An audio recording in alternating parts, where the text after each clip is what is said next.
हाय, आज हम microbiology of immune system discuss करेंगे। इसमें हम कंप्लीट इसमें देखेंगे कि बैक्टीरिया और वायरसेस का क्या रूल है हमारी बॉडी में और किस तरह ये हमारी बॉडी के लिए नुकसानदायक साबित हो सकते हैं और फ़ायदेमंद साबित हो सकते हैं, और हमारा जो डिफेंस सिस्टम है उसका मैकेनिज़्म क्या है। तो डिस्कस करते हैं। Immune system. You wake up one morning with a stuffy nose, slight fever and fatigue. Do you have a cold or the flu,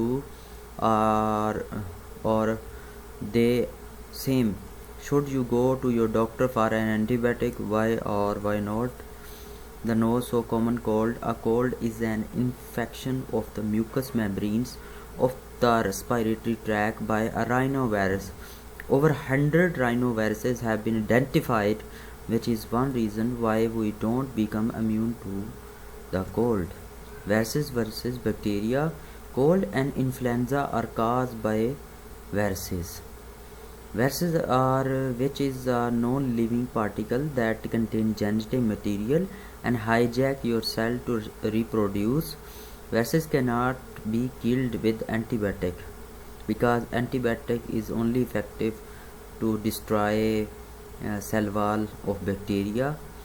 So because viruses do not have cell wall, so it not act on direct viruses.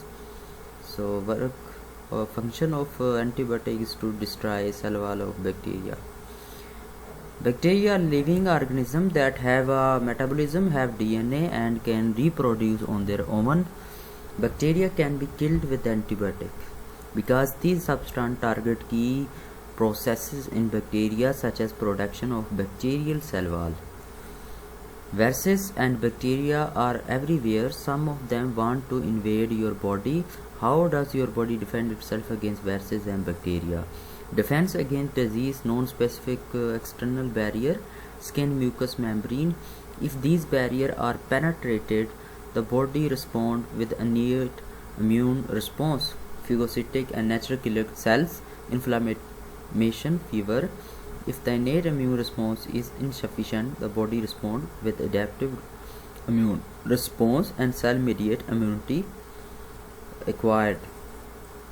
First line of defense, non-specific defense, are designed to prevent infection by viruses and bacteria.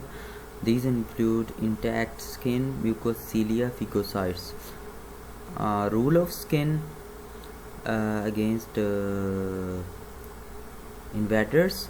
Dead skin cells are constantly sloughed off, making it hard for invading bacteria to colonize.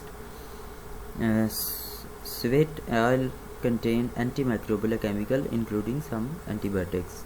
Role of mucus and cilia. Mucus contain lysosomes, enzymes that destroy bacteria cell wall. The normal flow of mucus washes bacteria and viruses of mucous membrane. Cilia in the respiratory tract move mucus out of the lungs to keep bacteria and viruses out. Rule of phagocyte. Phagocytes are several type of white blood cells, including macrophages and neutrophils, that seek and destroy invaders. Some also destroy damaged body cells. Phagocytes are attracted by an inflammatory response of damaged cell. Rule of inflammation. Inflammation is signaled by muscles release histamine. Histamine causes fluid to collect around an injury or dilute toxins. This causes swelling. The temperature of the tissue may rise, which can kill temperature-sensitive microbes. Rule of fever. Fever is a defense mechanism that can destroy many types of microbes. Fever is also help fight viral infection by increasing interferon production. While high fever can be dangerous, some doctors recommend letting low fever run their course without taking aspirin or ibuprofen. These are the diagram. These damage carrier bacteria into wounded cell release chemicals that stimulate mast cells. Mast cell release histamine. Histamine increase capillary blood flow and permeability. Phagocytes leave capillaries and ingest bacteria and dead cells. Fever is caused by toxin on the surface of virus, release of histamine by damaged cell. Your own body accumulated toxin, your body pyrogen signal the hypothalamus. Definitely 4 option is correct. And based on what you know about non-specific defenses, what is the best way to treat a cut in your skin? Definitely wash it and cover it with the clean bandages. Second option is correct. Why are not specific defense enough? Why do we also need specific defenses? Specific defenses are those that give us immunity to certain diseases. In specific defenses, the immune system forms a chemical memory of the invading microbe. If the microbe is encountered again, the body reacts so quickly that few or no symptoms are felt. The major player in the immune system include macrophage, T cell, helper, cytotoxic memory, B cell, plasma memory, antibodies.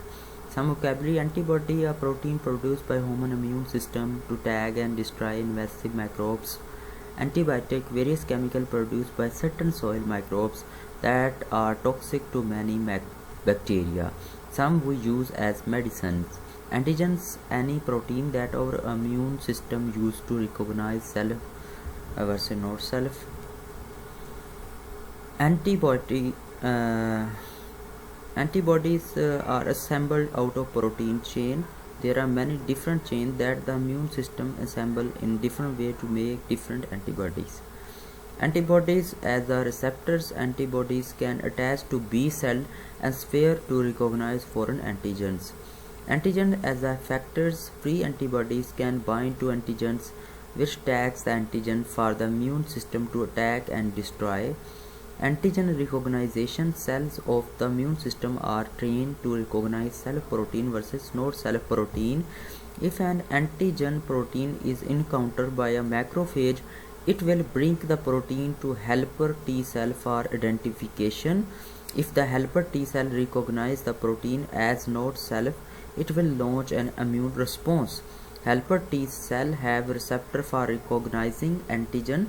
If they are presented with antigen, they release cytokines to stimulate B cell division.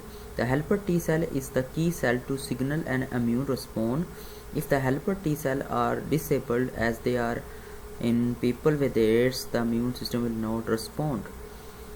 B cells is in general produce antibodies. Those with antibodies that bind with the invader antigen are stimulated to reproduce rapidly. B cell differentiate into ether plasma cell, a memory B cell. Plasma cell rapidly produce antibodies. Memory cell retain the memory of invader and remain ready to divide rapidly if an invasion occur again. Oral selection. In a phase 1, invading antigen bind to antibodies on one B cell, and second phase, the B cell selected by antigen multiply rapidly. In a phase 3, a large clone of genetically identical B cell is produced. In phase 4, B cell differentiate into plasma cell and memory cells. Rule of antibodies. Antibody release into the bloodstream will bind to antigen that they are specific for. Antibody may disable some microbes or cause them to stick together. Agglutinate.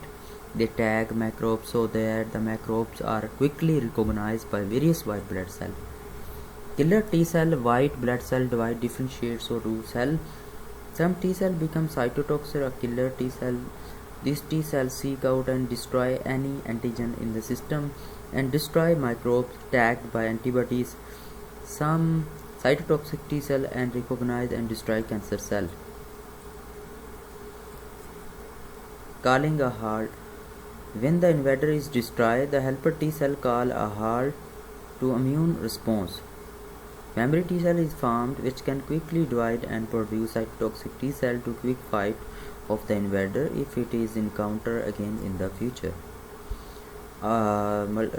MCQ's question is: a foreign protein that enter the body is antigen. Definitely option B is correct.